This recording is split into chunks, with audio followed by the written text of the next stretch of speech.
আপনি কি জানেন ইসলামে গান শোনা জায়েজ আছে, তবে সেটা কোন ধরনের গান সেটা আগে জানতে হবে। নবীজি সাল্লাল্লাহু আলাইহি ওয়াসাল্লাম গান শোনার অনুমতি দিয়েছেন এরকম দুইটি ঘটনা আপনাদেরকে আজকে শোনাবো।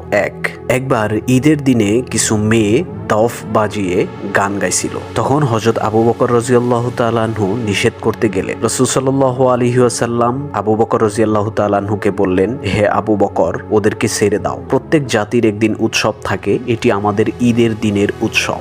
দ্বিতীয় নাম্বার ঘটনা, একবার আনসারদের একটি বিয়েতে ছোট মেয়েরা দফ বাজিয়ে গান গাইছিল। তখন নবী সাল্লাল্লাহু আলাইহি ওয়াসাল্লাম কিছু বলেননি, বরং অনুমোদন দেন। এটি বুখারী এবং মুসলিম শরীফে এসেছে। তবে মনে রাখতে হবে এটি ছিল দফ, যা এক প্রকার ঢোলের মতো, তবে ঢোল নয়। ঢোলের দুই পাশেই বাঁধা থাকে, কিন্তু দফের এক পাশে বাঁধা থাকে এবং অন্য পাশে খোলা থাকে, এবং সেটি শুধুমাত্র হাত দিয়ে বাজাতে হবে, অন্য কোনো যন্ত্র বা ঝুনঝুনি দিয়ে বাজানো যাবে না।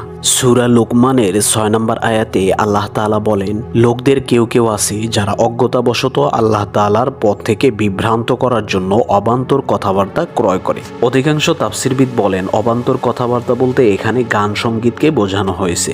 আব্দুল্লাহ ইবনে মাসউদ রাদিয়াল্লাহু তাআলা আনহু বলেন, আল্লাহর কসম, যার ব্যতীত আর কোনো ইলাহ নেই, এটা হচ্ছে গান। অর্থাৎ পবিত্র কোরআনে সূরা লুকমানের ৬ নম্বর আয়াতে আল্লাহ তাআলা যে অবান্তর কথাবার্তার কথা বলেছেন তা তিনি গান বাজনাকেই বুঝিয়েছেন বলেছেন তিনি। এই হাদিসটি তাফসিরে ইবনে কাসির এবং আবি শায়বায় রয়েছে।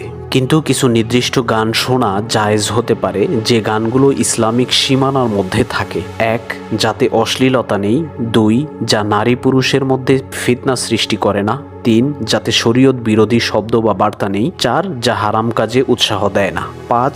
যা ইবাদত থেকে গাফেল করে না। ৬.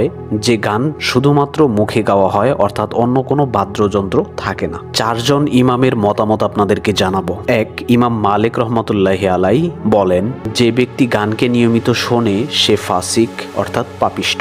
ইমাম শাফি রহমতুল্লাহি আলাইহি বলেন, গান মূর্খতা ছাড়া আর কিছুই না। ইমাম আহমদ ইবনে হাব্বান রহমতুল্লাহি আলাইহি বলেন, গান হৃদয়ে ভণ্ডামি সৃষ্টি করে। ৪. ইমাম গাজালি রহমতুল্লাহি আলাইহি একটু নরম অবস্থানে বলেন, নির্দিষ্ট কিছু সুরেলা গান যদি হৃদয়ে আল্লাহর ভালোবাসার জায়গা তৈরি করে, তাহলে ইবাদতে আগ্রহ বাড়ায়, তবে তা কিছু সীমার মধ্যে বৈধ হতে পারে। অবশ্যই সেগুলো বাদ্যযন্ত্র ছাড়া হতে হবে। পরিশেষে আমরা বলতে পারি যে বাদ্যযন্ত্র সহকারে যে কোনো ধরনের গান বাজনা সম্পূর্ণরূপে হারাম বা নিষিদ্ধ। তবে বাদ্যযন্ত্র ছাড়া কেউ যদি ইসলামী সীমানার মধ্যে কথাবার্তা বলে গান গায়, সেটা সম্পূর্ণ জায়েজ রয়েছে। এখানে আপনি বাদ্যযন্ত্র হিসেবে শুধুমাত্র দফটা ব্যবহার করতে পারবেন, এছাড়া অন্য যে কোনো ধরনের বাদ্যযন্ত্র নিষিদ্ধ। আর আপনি যদি আমাদের এই সমস্ত ইসলামিক ভিডিওগুলো ভালোবেসে থাকেন, তাহলে অবশ্যই একটি লাইক দিবেন, আমাদের চ্যানেলটি সাবস্ক্রাইব করে রাখবেন, আর আপনার কোনো মতামত থাকলে আপনি কমেন্ট বক্সে